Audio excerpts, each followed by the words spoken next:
itu je niatnya. Kalau basuh dawa satu buah anggota, kok kakinya, kok tangannya, lah tahu wak barasu anggota ku anggota orang mati. Orang mati itu muslim. Nah, batu sembahyang. Yang punya anggota itu masih hidup. Hah? Yang punya anggota masih hidup. Kok 5 mau tuh. Yang sudah diketahui matinya. Oh, orangnya ya? Orang lah tahu mati. Nah, basuh anggota. Itu anggota orang mati tu. Anggota orang yang sudah mati tu. Iya. Nah, tu. Sembahyang.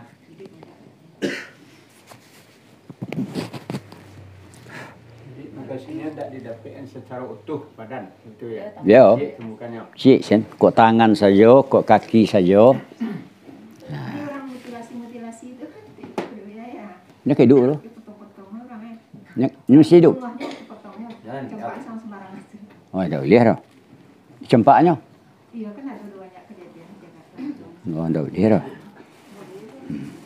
Tapi pokoknya lah tahu mati ya. Tapi kalau orang diamputasi, nah itu tidak sembahyang lah. Hah? Orangnya itu. Tidak ada kewajiban terhadap anggota yang diamputasi itu. Tidak. Nah, itu ya.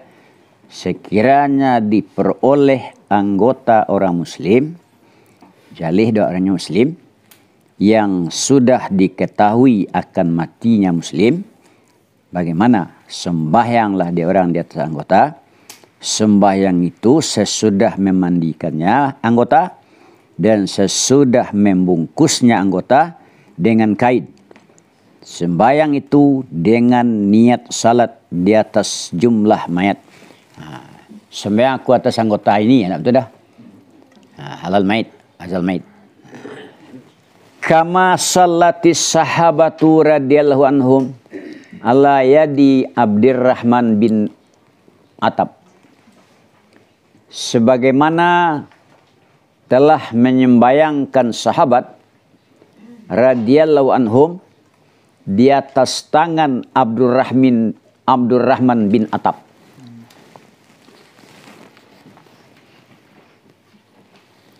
Ibnu Asid. Kan berarti tidak istihad gitu ya. Ayo. Ibnu Asid radhiyallahu an yang menjatuhkan akan tangan itu burung nasar. Di mana dijatuhkan di Mekah dari peperangan Jamal. Kenal mereka sahabat?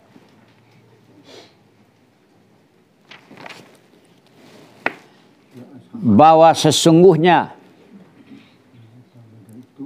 yang dijatuhkan mereka burung, Abdullah, tahu mereka bahwa sungguhnya tangan adalah tangannya, ya itu kan hukum tanis ya. Ayo. Tahu mereka sahabat bahwa tangan itu tangan si Abdurrahman bin Atab. Dengan sebab ada cincinnya. Tak ada cincin, tangannya ada cincin. Nah, jadi noko cincin ko Abdurrahman Atab kayaknya. Merawikan akan hadis itu oleh Jabir bin Bakar, di mana diawikan di masalah ansab, masalah nasab-nasab.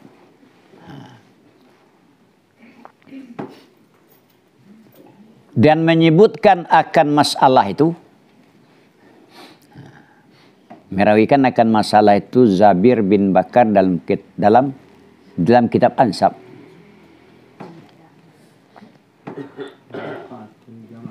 Dan peperangan Jamal itu terjadi pada Jumadil tahun 36 Hijrah. Jumadil awal. Ayo. Di tahun 36 ya, Hijriah.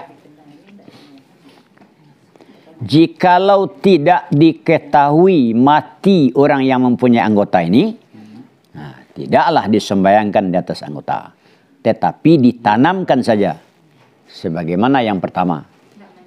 Nah, ini mandi anda.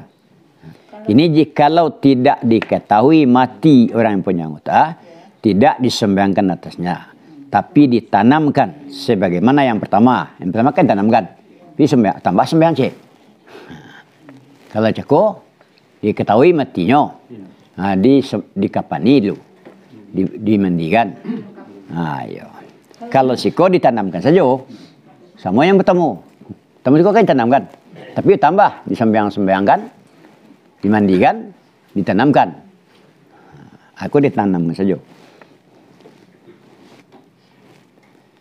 Wasakit dengan taslisin.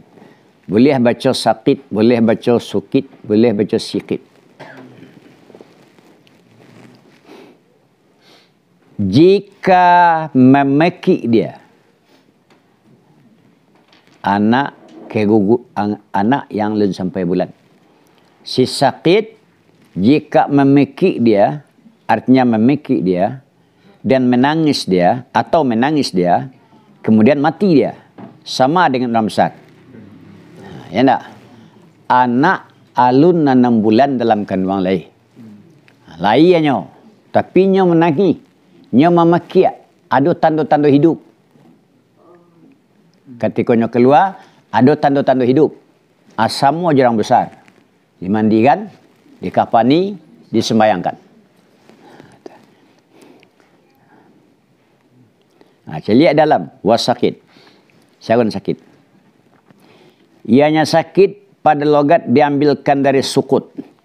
Ianya anak yang turun sebelum sempurna bulannya yang 6. Di sebelum sempurna bulan. Sebelum sempurna 6 bulan, nyolah lah ia. Kalau nyo tanda-tanda hidup ada, di saat nyolah ia itu ada tanda-tanda hidup, kok memaki lah, kok bagarak lah, kok menangis lah, sama je orang kadang.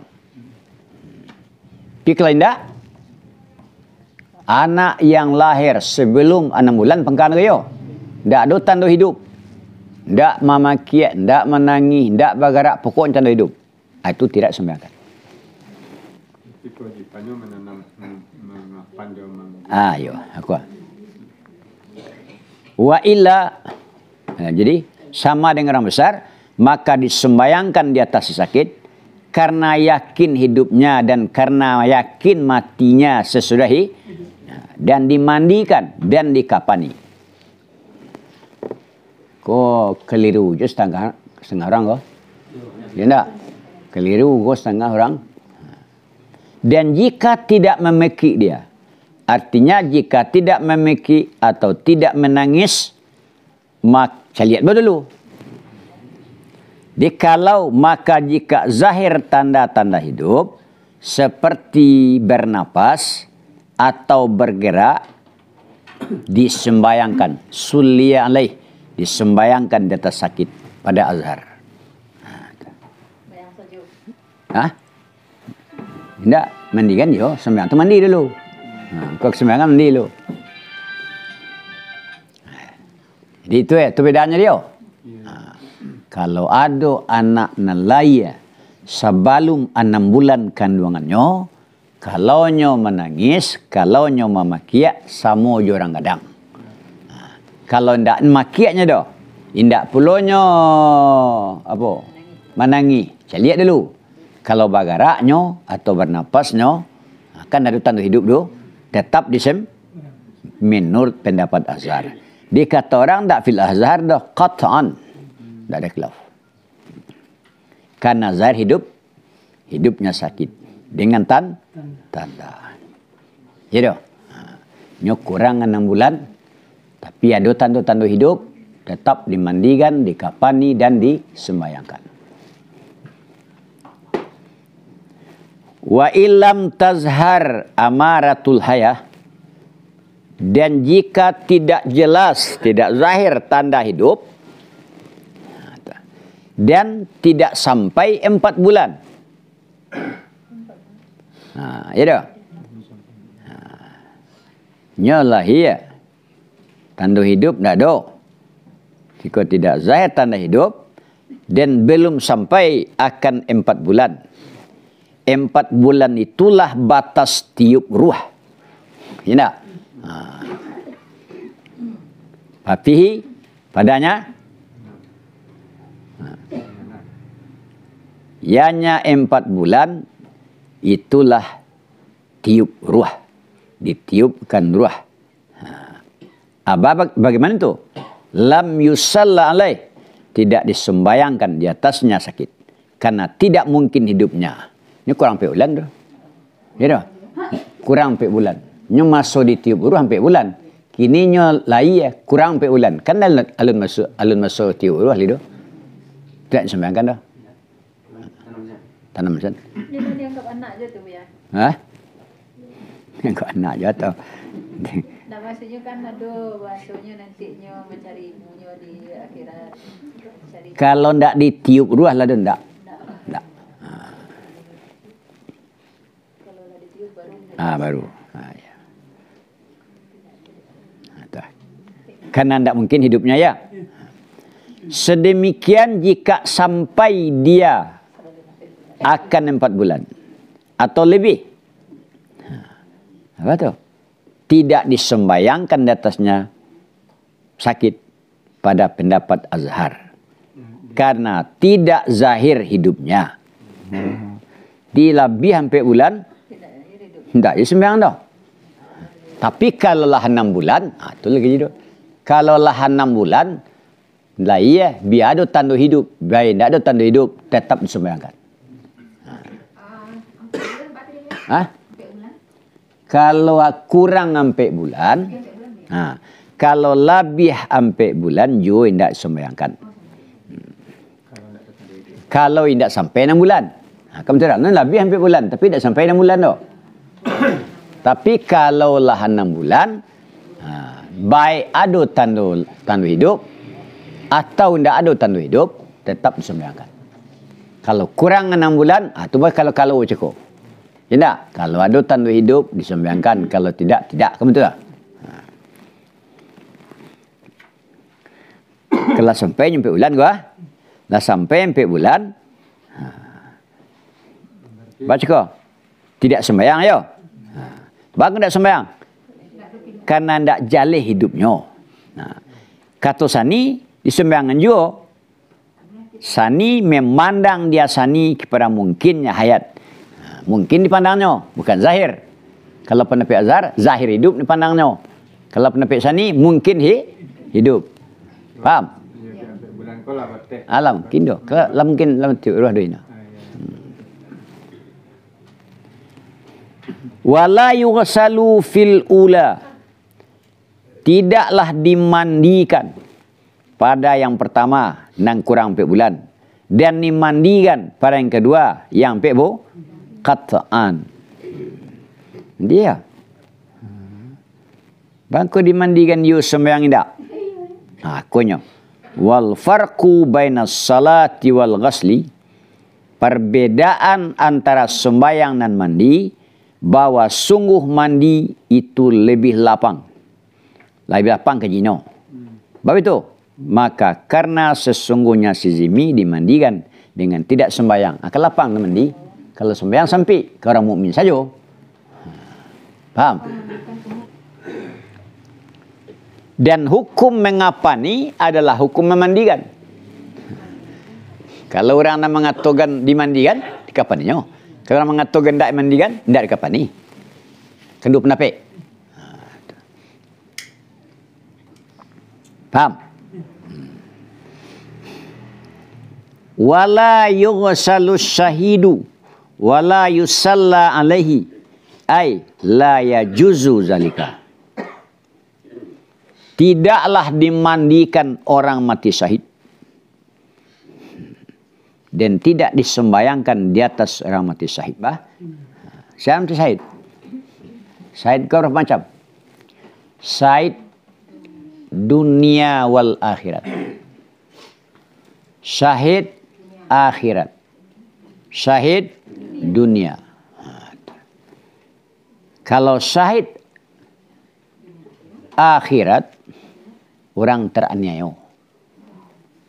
orang mati dalam bocor sakit paru contohnya, atau keruntuhan timpo enak, pokoknya ditimpa musibah lah, kecelakaan. Itu syahid ada. Kalau syahid akhirat tetap biasa, dimandikan dan dikapani dan disembayangkan. Nah, dikata orang harus memandikannya. Ketukila jika tidak ada di atasnya orang mati syahid itu darah syahadah. Dikata orang harus sembahyang di atasnya. Gitu. Situ. Sekalipun tidak harus memandikannya. Walaupun tidak harus memandikan, tapi harus sembahyang. Kata Ki. Meriwayatkan Imam Bukhari dari Jabir bahwa Nabi SAW menyuruh dia Nabi pada orang yang terbunuh di padang Uhud. Dengan apa disuruh? Dengan menanamkan mereka dengan darah mereka. Dan tidak memandikan dia akan mereka. Dan tidak disembayangkan atas mereka. Tidak memandikan dia Nabi akan mereka, tidak disembayangkan atas mereka. Itu peranan terbunuh di perang Uhud dia. Dia suruh Nabi menanamkan dia.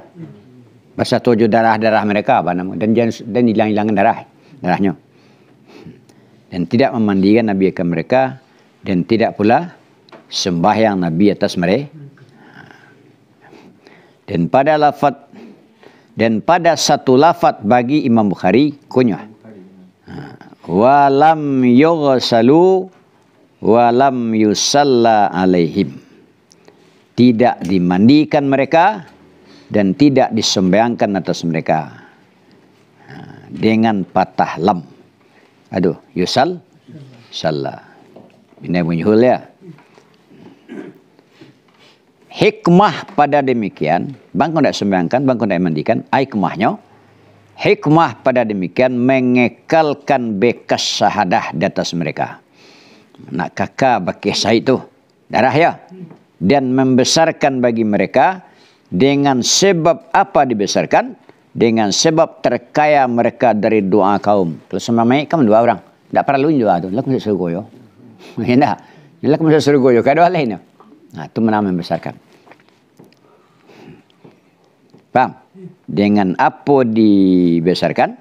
Dengan sebab terkaya mereka dari doa kaum.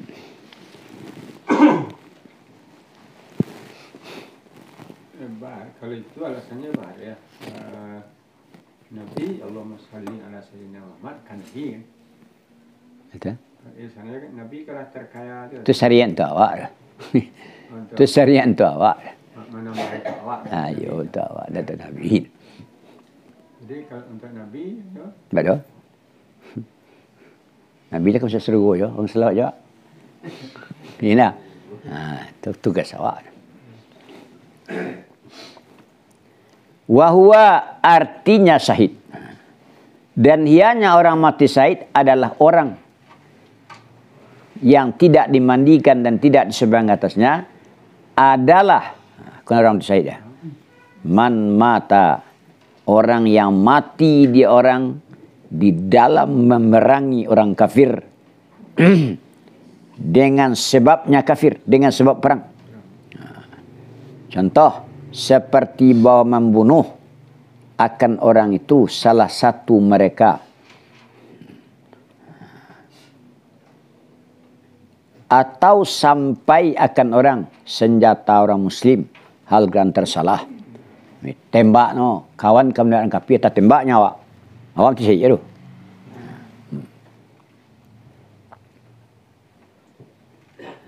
atau kembali di atas orang senjatanya senjata apa nusa awak boleh saya tu maka mungkin saja saya tu awak besoknya bisa awak senjata atau gugur dia orang di saat panasnya orang ke dalam jurang. Di sangat panih, Pak. sangat terburu nafsu. Yo. Awak nak ke mangapuang lawan contohnya. Atas seret awak ke dalam jurang. Mati awak. Saya jadi nah. Atau gugur orang dari kudanya. Itu hati kudu. Mati ya. Atau ramahat hudabah. Menyindu. Ya dah. Diinjak lah. Ayo. Kemudian mati dia. Itu Syahid je dia. Habis. Atau memperoleh seseorang akan orang yang terbunuh setelah selesai perang dan tidak tahu dia orang akan sebabnya. Peranglah selesai. Kiranya ada orang mati. Ya doh. Sebab kematian orang kau tidak tahu. Itu mana? Atau memperoleh seorang akan orang terbunuh seketika telah terbuka perang. Habis. Padahal tidak diketahui sebab matinya orang terbunuh itu. Dan jika tidak ada di atasnya, sekalipun tidak ada di atasnya orang itu bekas darah. Sebab karena yang zahir bahwa matinya orang itu jelas dengan sebab perang. Itu mati Syahid je dah. Maksud Syahid dia.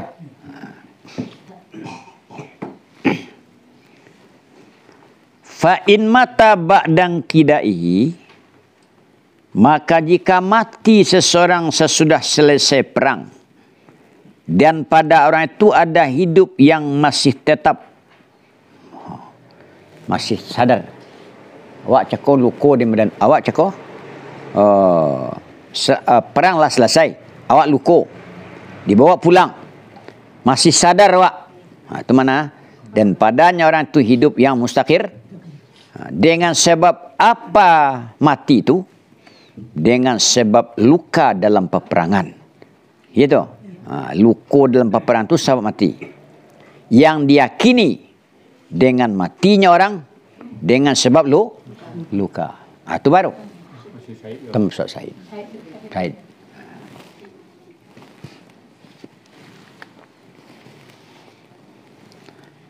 Atau mati seseorang pada memerangi orang bogat.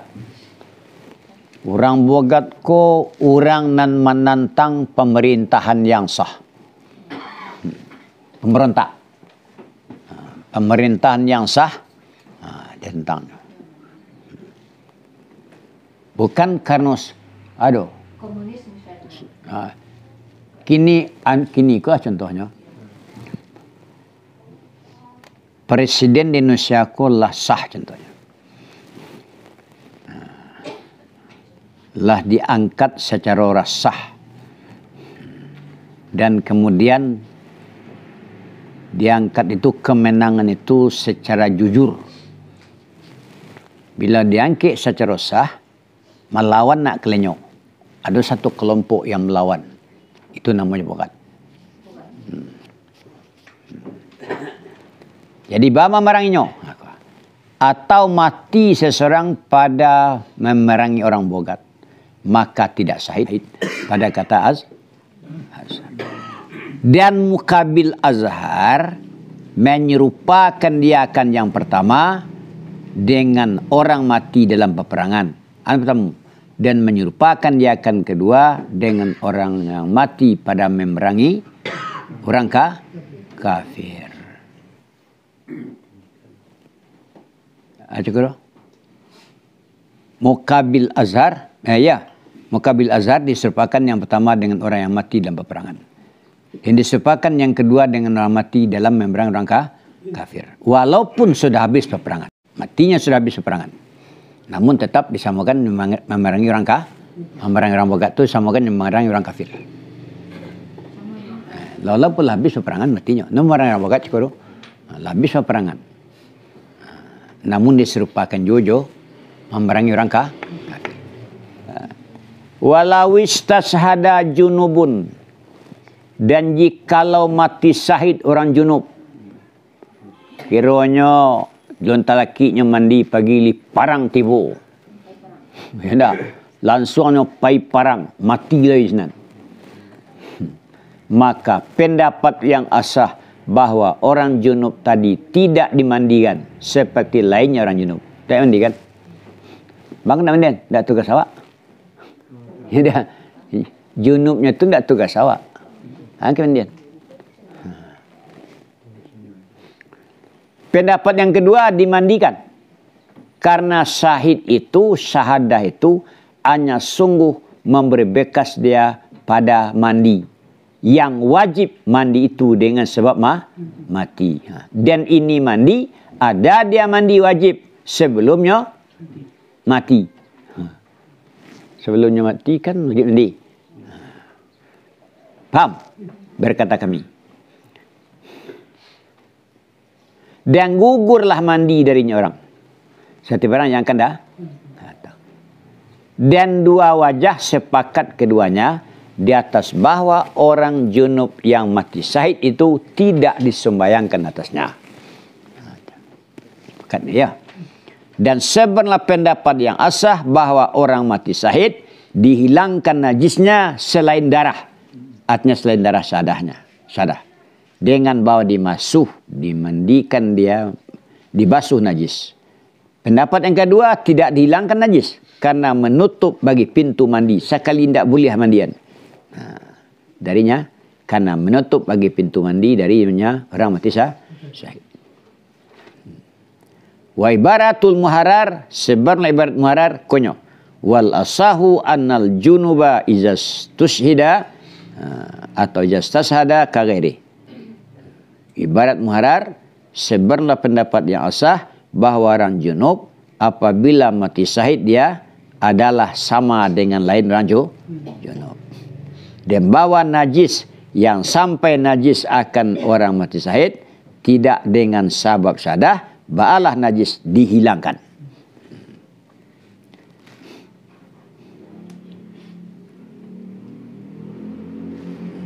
Dan ianya ibarat saya tahu apa sekarang? Rendah ya. Dan ianya ibarat raudah, benar dia ibarat dengan barang. Apabila membawa menghilangkannya itu najis kepada menghilangkan darah sadah dengan menyalahi ibarat min. Kalau ibarat min had dah terkena ke situ. Dan dikafanilah mayat pada kainnya yang berlumur dengan darah itu akan sempurna sunat. Ya, dikafanilah orang mati syahid pada kainnya yang berlumur dengan darah. Tidak campak-campak anda ya. Akan sunat.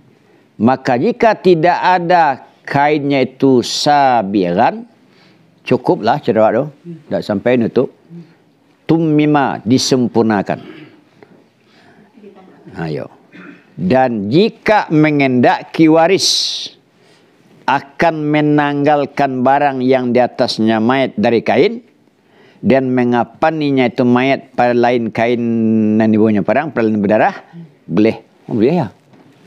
Jangan dikoleh ini waris. Dia kain kolah ini. Boleh ya. Itu mana? Jika mengendaki waris akan mencabut barang yang di atasnya mayat dari kain dan mengapaninya mayat pada lainnya yang belum darah harus. Adapun baju besi berapa orang tu? Dan baju kulit dan firak pakaian dari bulu binatang ya. Ada. Mantel ya. Dan sepatu. Itu dicabut, ditanggai ya. Jadi orang mati. Sehingga itulah ya. Saya kurang kubur deh.